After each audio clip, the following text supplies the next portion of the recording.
Welcome, everyone, to our preparation for the Libra full moon, which occurs at 11:19 p.m. Eastern Time. So we're well within the orb, the building energies for this festival, which begins our work in what's called the lower interlude of the spiritual year, the correspondence to the higher interlude of the Aries, Taurus, and Gemini full moons.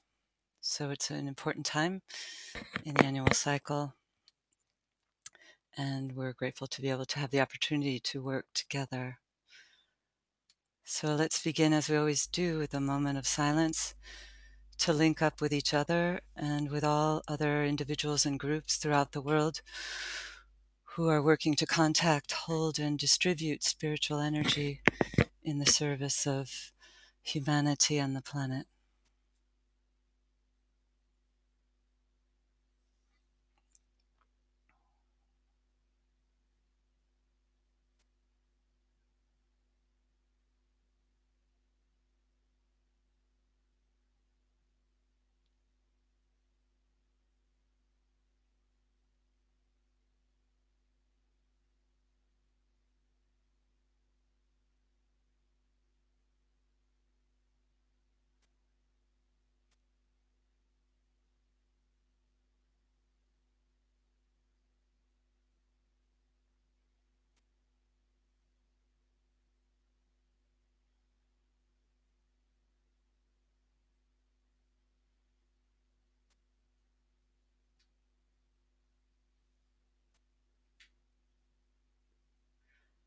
Let's connect with the planetary triangle: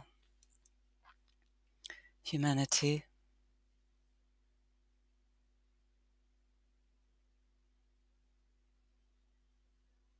and its need; the planetary throat center,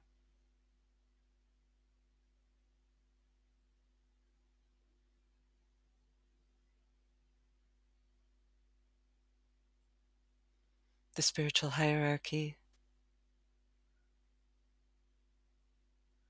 with the world teacher at the center of hierarchy; the planetary heart center,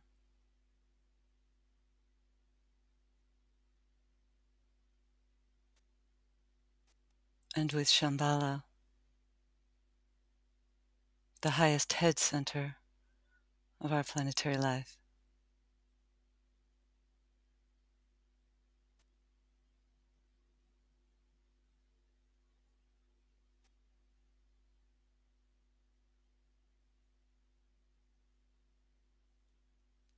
Sound the mantra.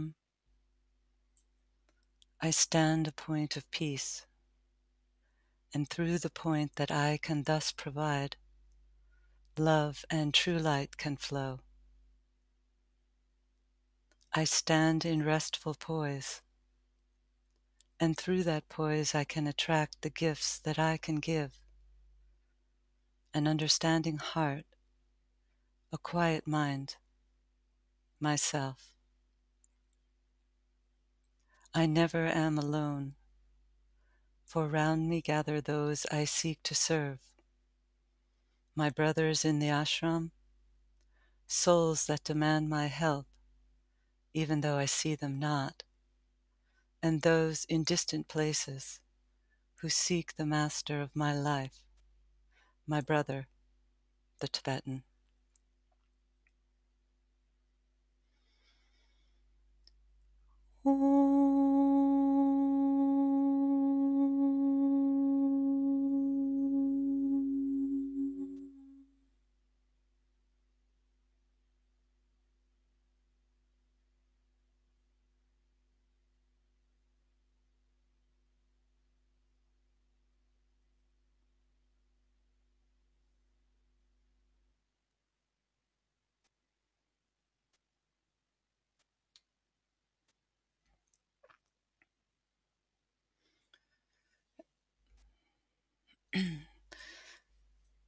This is a potent opportunity in our bridging process this year, in our preparation for the upcoming festival week of World Servers in December December 21st through 28th, which many of us have recognized as a powerful opportunity because the full moon falls within that week, which we're told in the teachings provides a tremendous opportunity for the new group of world servers, those men and women in the world who are dedicating their lives to the service of the planet.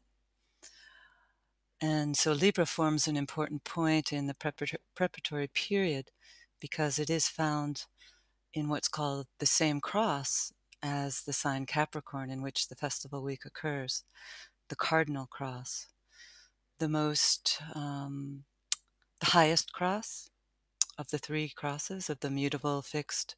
The cardinal cross is the most cosmic of all of the crosses. It's, the Tibetan tells us, the signs, the four signs of the cardinal cross, Cancer, Capricorn, Aries, and Libra, are difficult for us to understand because the vibration is higher. It's more linked with the center Shambhala. So we can't fully understand the energies controlling that cross, but we do know that we can take opportunity during this time to prepare for the experience in December. And this particular full moon is powerfully aligned with that powerful square aspect in the heavens between the planet Uranus, the seventh ray planet, which rules in this sign of Libra, and the planet Pluto, the first ray planet, which is found in the sign of Capricorn at this time. So this full moon, because it aligns up with this powerful planetary aspect, which will be in effect for the next 4 years, this full moon, the sun and the axis of the sun and the moon aligns with this potent aspect. So there's a certain sense of the power and potency of this full moon. These 5 days, the 2 days of preparation, the day of safeguarding today, and the subsequent 2 days of distribution are a powerful opportunity to work with the spiritual hierarchy of our planet, to pierce through the veils which normally inhibit our ability to enter into the inner realms. Perhaps the power of this aspect can more fully, as we work together as a group, enable us to pierce through these veils and let in the light. So just to give you a few words from the Tibetan in relationship to this cardinal cross, which are quite revealing. It is the cross of the risen Christ, or the risen world teacher. It is therefore preeminently the cross of initiation and of beginnings. And beginnings here relates to the beginning of the endless way of revelation, which starts when nirvana is entered. So people have a tendency to think that when the Buddha attained enlightenment or nirvana, that was the end point of his possibilities, that was it. But in fact, this is just the beginning of the endless way of revelation. There is no end point. There is always another goal on ahead to which even a great server such as the Buddha can strive.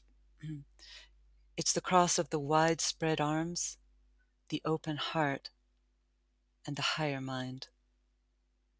This is a beautiful phrase to ponder. The widespread arms, the open heart, and the higher mind. And we're told that the energies of the cardinal cross blend with the energies to which we can give no greater name than cosmic energy, even though that word is meaningless, the Tibetan tells us. They carry the quality of the one about whom naught may be said, and are tinctured with the light of the 7 solar systems, of which our solar system is one. So you can see the magnitude of expression which this highest cross brings to our consciousness.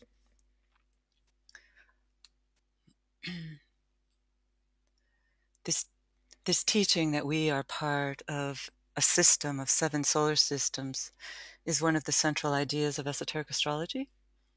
Um, we're not really told what these 7 solar systems are, but we form with them part of a great group of centers within this great life, this vast life, called here the one about whom naught may be said. So our system, our solar system, we're told, forms the heart center of this great life.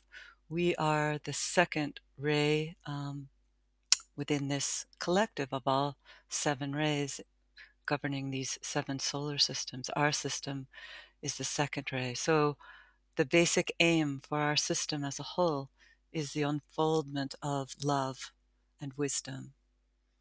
And so, in a sense, these signs of the cardinal cross can give us perhaps an inkling of understanding of this great vastness of which we are a minute part.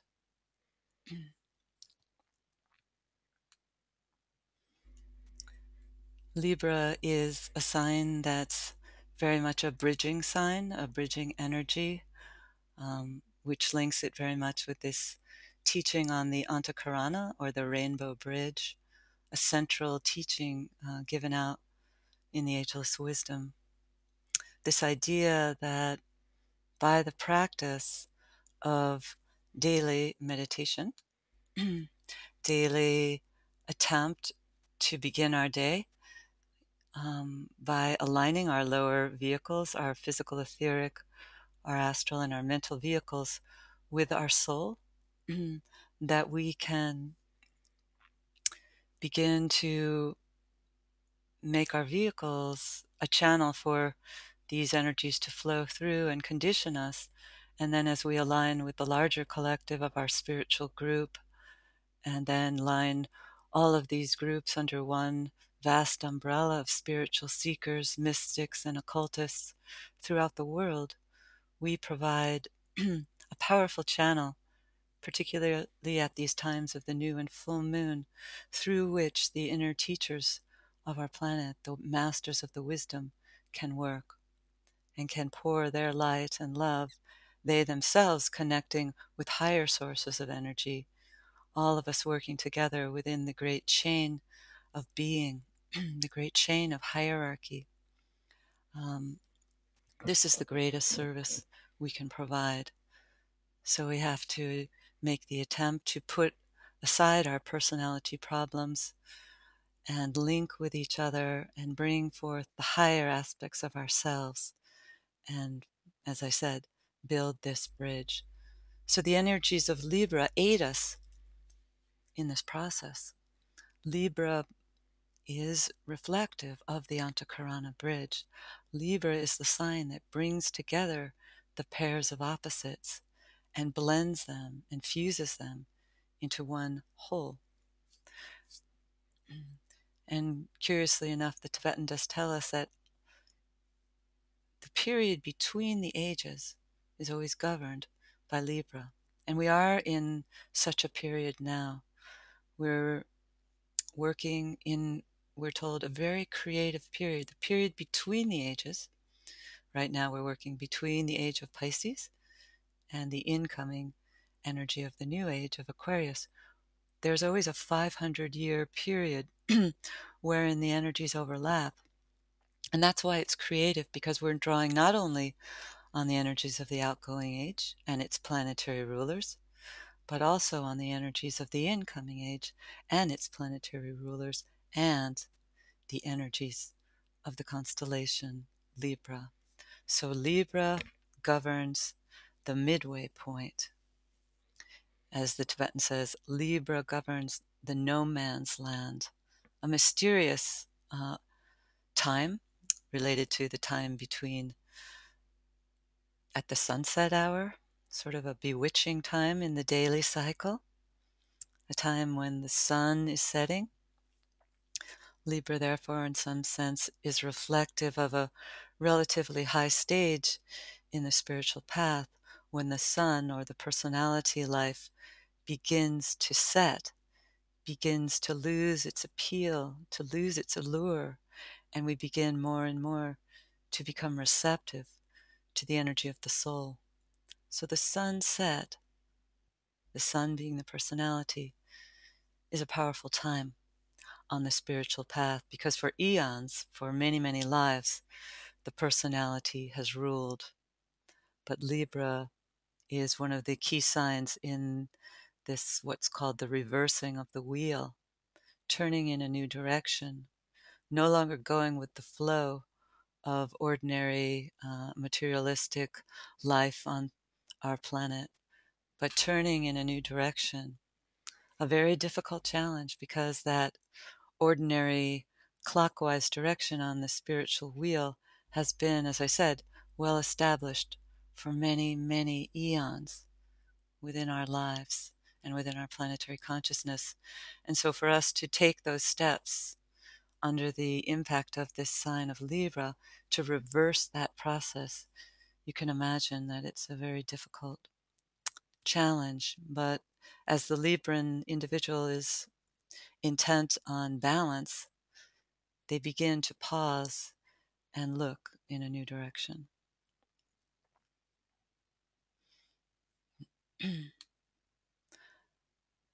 So in our attempt to make that reversal more possible, as I said, the practice of meditation is our key tool.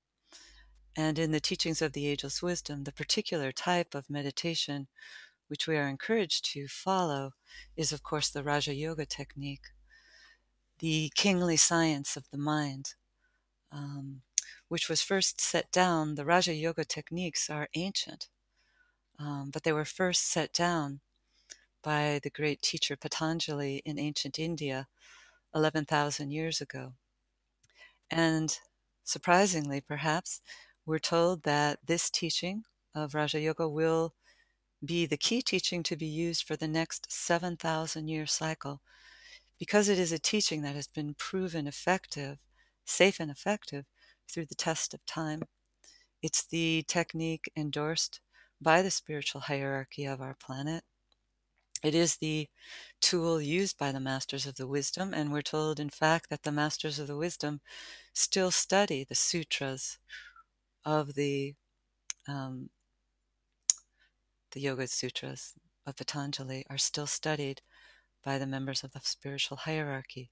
So we can see that there are multi-layered levels of understanding hidden in these sutras, and we cannot help but benefit by our application to them. So we are given a translation by the Tibetan teacher who worked with Alice Bailey, a book that I think is somewhat overlooked by Bailey students, and should not be. It's a translation from the Sanskrit by the Tibetan and a commentary by the Tibetan and Alice Bailey, a very powerful commentary. So it would behoove us all to study that teaching and to practice, of course, practice the exercises which are given out in that teaching. So here are the rules. It's a book. It's quite a serious teaching, governed by rules. Um, the first being internal and external purification. It's not an idea that's often considered very often today in the Western world, when there's a lot of rush to take up a meditative practice, but perhaps we do so at our peril without the necessary internal and external purification, because we're working, as we know, with fiery energies. And if our vehicles, our lower vehicles, are not prepared, we can sometimes cause damage to ourselves by practicing meditation without the proper purification. A second requirement is contentment.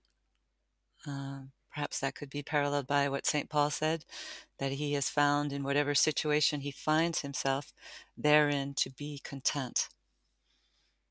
Not always easy to cultivate that contentment, but it is one of the suggestions, especially when we um, at the world, look at the world today and how much suffering and pain is everywhere abounding. We perhaps can therefore be more encouraged to be content with our lot when we know it's much better than that of so many others on our planet. And then the three qualities which we are asked to cultivate in relationship to the three lower vehicles are first and foremost fiery aspiration, which brings in the energy of the soul right into the etheric body. So the idea of setting ourselves a goal to tread the spiritual path and cultivating that fire, that aspiration to overcome the obstacles in our daily lives is said to be one of the most important prerequisites to treading the spiritual path. And then devotion to Ishvara, or the inner teacher. Some people have devotion to an outer teacher, and that's fine. Or some people devote themselves to the master within their own heart. This works out in purifying the emotional or astral vehicle. Um, Alice Bailey did say that the first master for all of us should be the master within our own heart. And the first meditation given out in the Arcane School training is precisely that, the master in the heart, focusing on the lotus of the heart and seeking to see it flower, revealing the master. And then the spiritual reading is the third stage, affecting the mental body. And this is not specifically related to study of spiritual texts, but rather to learn to read the messages, the symbols of life, and developing that ability to think abstractly and symbolically. So these are the 5 rules, which we're told in the teachings constitutes what's known as ninjama. And then there are the 5 commandments from the sutras: harmlessness, truth to all beings, abstention from theft, from incontinence, and from avarice. These constitute yama, or the 5 commandments. So we can reflect on these things, and he does place harmlessness first, positive harmlessness.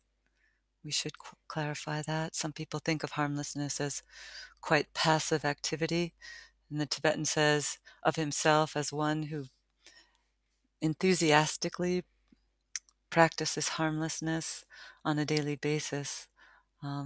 He says it's the most powerful spiritual technique that we can practice in our daily lives, encompassing all 3 vehicles.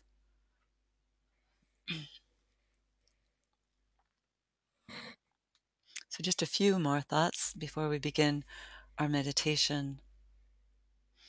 This is one of the key teachings from Blavatsky in the first line of her great treatise, The Voice of the Silence. The mind is the slayer of the real. This is a very mental sign, Libra, governed by 3 planets on the first ray line. Venus, found on the 5th ray, the ray of concrete science. Uranus, found on the 7th ray, the planet of occultism. And the hierarchical ruler Saturn, found on the 3rd ray. So there's very strong mental influence for those born under the energy of Libra. The mind is very strong. But we know as spiritual seekers that we must use the lower mind as a springboard through which we project our consciousness into what's called the higher triad of Atma, Buddhi, and Manas. So it's a great opportunity in this sign of bridging to begin to weave that web which will unite us with the higher consciousness, the realm wherein the ashrams are found, wherein the masters of the wisdom are found. But we cannot do that if our mind is covered or veiled by what the Tibetan calls as a dark curtain, which is the condition for so many members of the intelligentsia of our world today who are not able to penetrate into the higher reality and whose lives are dedicated to a rather short-sighted vision because they can't see anything beyond the lower concrete mind. So, of course, it's not to say that the mind is bad. We know that the mind is the true integrating factor, which opens the doorway to alignment with our soul. But it's just to say that the disciples of the world collectively, perhaps during this interlude of Libra, can begin to work together to build that bridge in consciousness whereby we can, as I said earlier, let in the light and reveal the real, reveal the higher worlds, and to help bring in the light into our world so that succeeding generations will be able to pierce through this sense of the concrete mind being God and will not have to suffer, as many of us have, by the limitations of the concrete mind.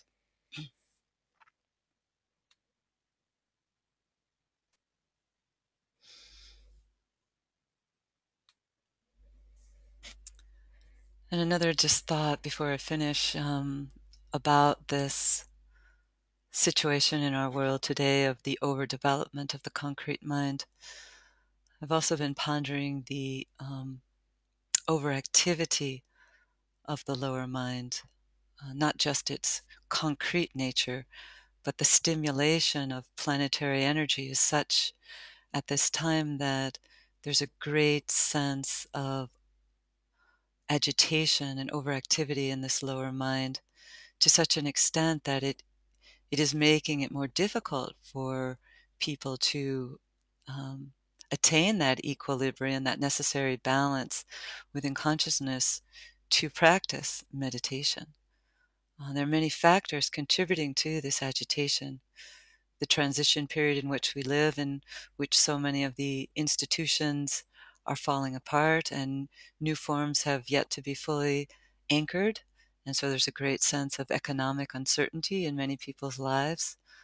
The energies of Shambhala have been pouring in over the last 60 years, and the Tibetan tells us that this Shambhala energy pours in principally into the mental body.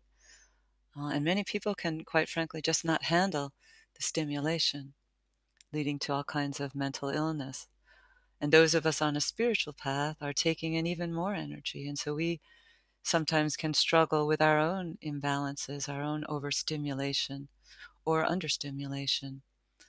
And then there is the widespread use of technology with all its many benefits, but it has increasingly been recognized by quite a few people of the downside of technology, of the effects that it has on our consciousness, leading to ADD, attention deficit disorder, in large numbers, and particularly in relationship to younger and younger children, even children under the age of 5 now, using their parents using the technology as babysitters. This is having, I believe, very detrimental effects on the consciousness of many young children. And as much as we can see that there are positive benefits, if it's not monitored, it's quite addicting and leading to serious, serious problems. And so with any new thing that comes in, we don't really know until down the pike how it is affecting us. And so I guess the people who are setting out a warning call about technology, I think, are doing a great service. So this image here is just to remind us to take a walk, to quiet our minds, to take time in our daily lives for peace and quiet, for these interludes of which, as I said, Libra is a symbol, and to turn off the cell phones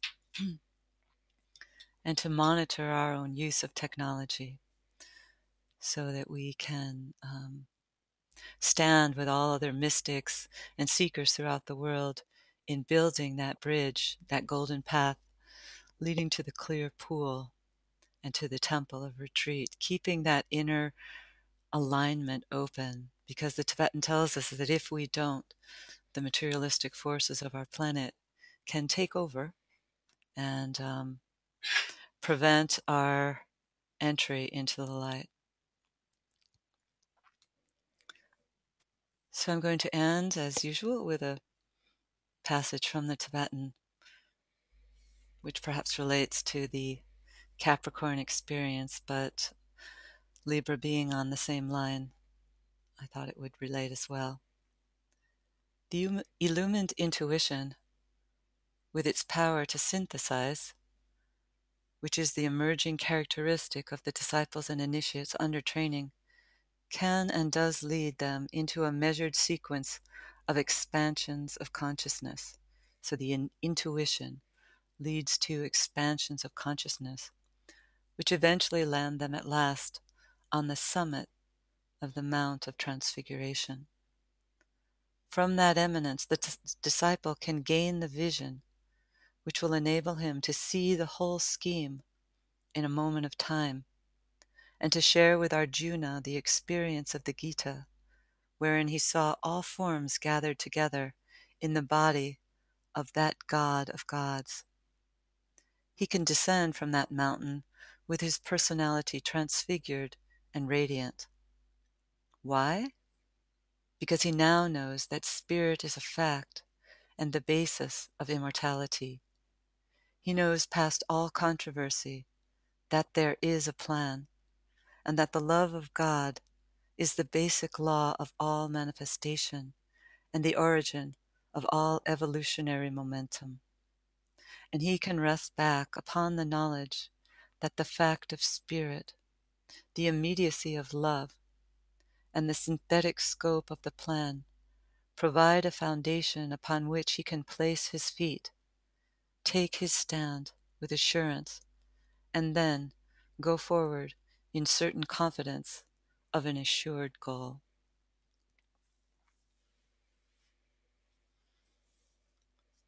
So let's now take a moment of silence to again make our alignment in consciousness,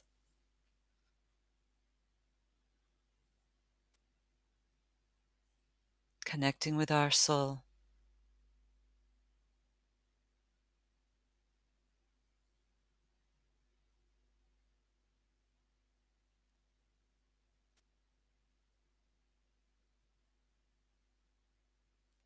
And with the soul of our group, in alignment with all groups, all seekers throughout the world.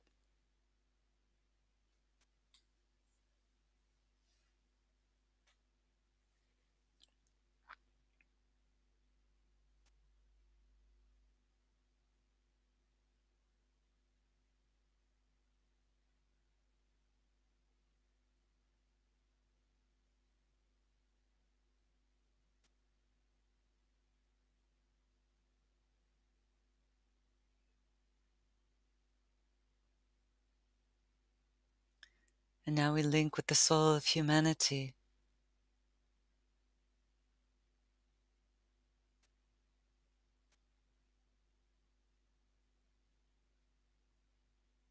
And the note of humanity.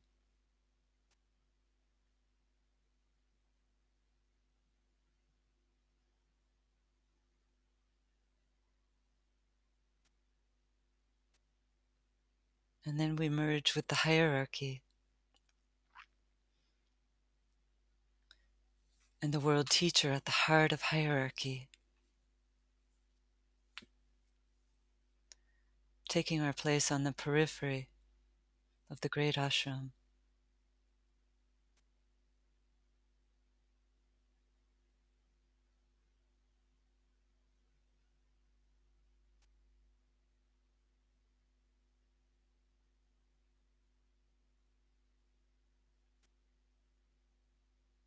And resonating with the note of love.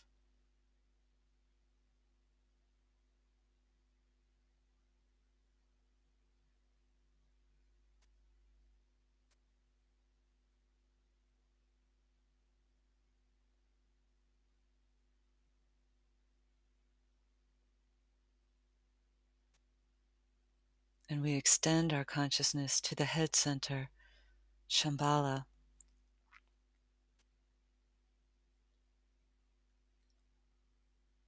and with the Kumara on the third ray, holding our minds open and receptive as we work in silence with that higher alignment.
Now focus our consciousness within the group mind,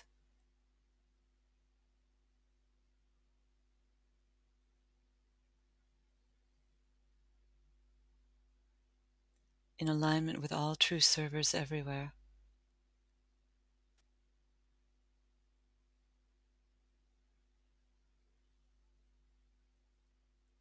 We reflect on the keynote for Libra. I choose the way which leads between the two great lines of force.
Visualize all true servers everywhere being strengthened to carry out their work.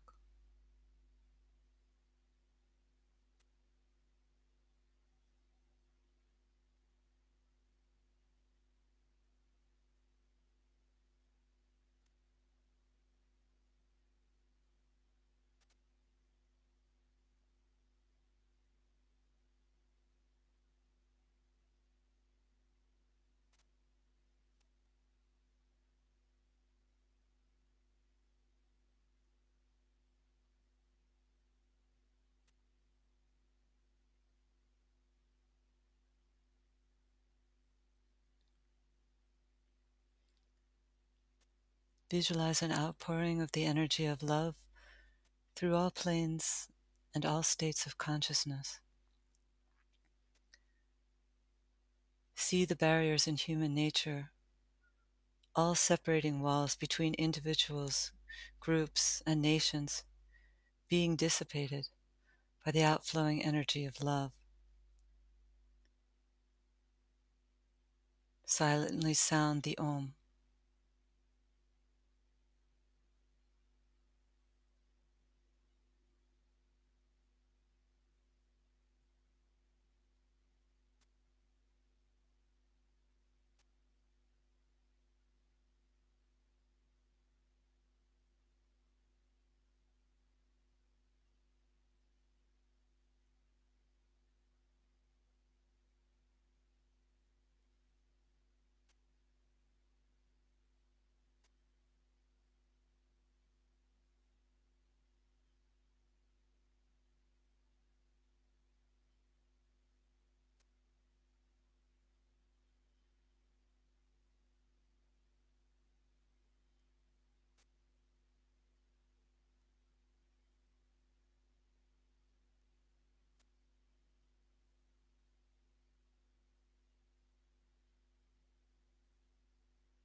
Pause for a minute of complete silence.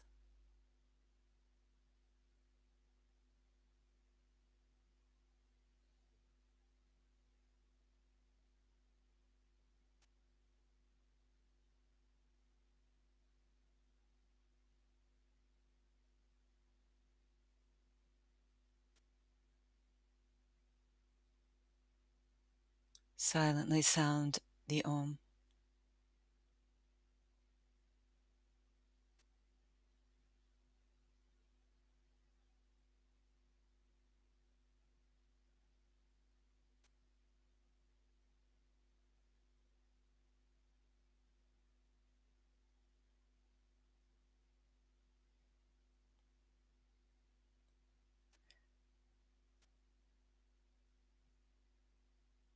Now recenter the consciousness within the periphery of the great ashram, within the consciousness of the world teacher.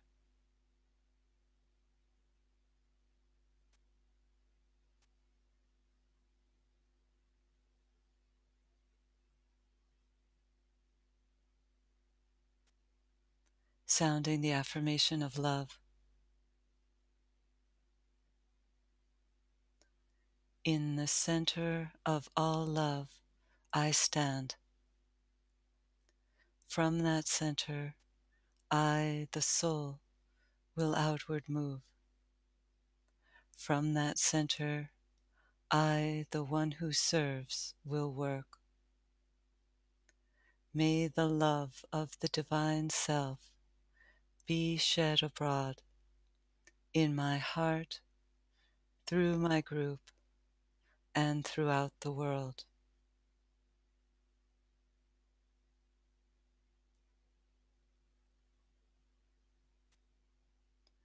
Visualize a sphere of light descending into the center of the head, and ponder the plan for our planet and our part in the realization of that plan.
Visualize the planet surrounded by a network of triangles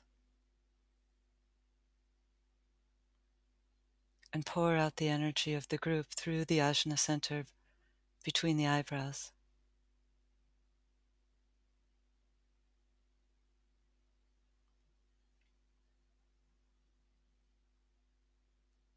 Through the planetary centers of New York, London, Geneva, Darjeeling, Tokyo.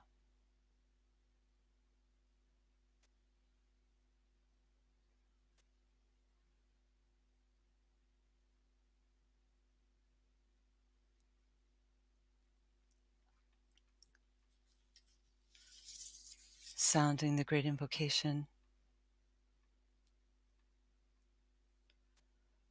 from the point of light within the mind of God. Let light stream forth into human minds. Let light descend on earth. From the point of love within the heart of God.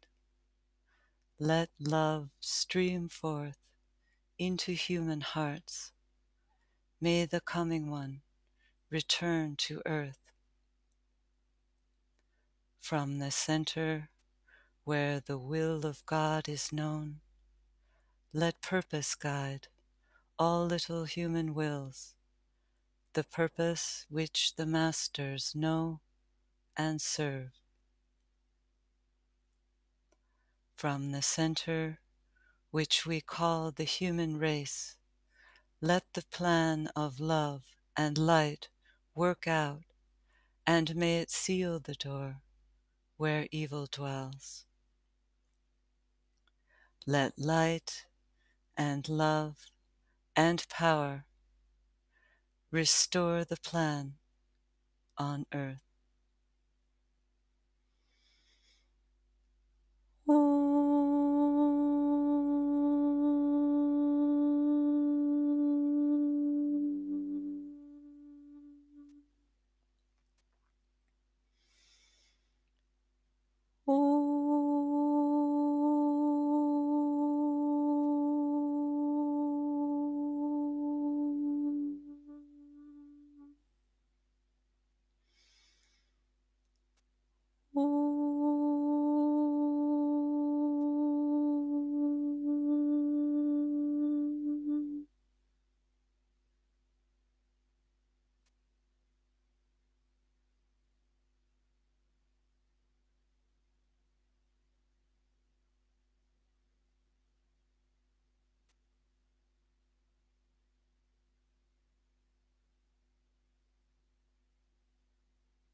Thank you very much for your participation. And just a reminder that tomorrow at 1 hour later than today's starting point, so that would be 4 p.m., I believe. Yeah, 4 p.m. or maybe 3 p.m. Forget. I think it's 4 p.m. Starting tomorrow, there will be another webinar. Perhaps I'll send out an announcement again tonight. That will be an interview as part of the 2012 initiative preparing us for this festival week. We'll be interviewing some co-workers from Denmark about their work. So I hope all of you can join in. Thank you very much.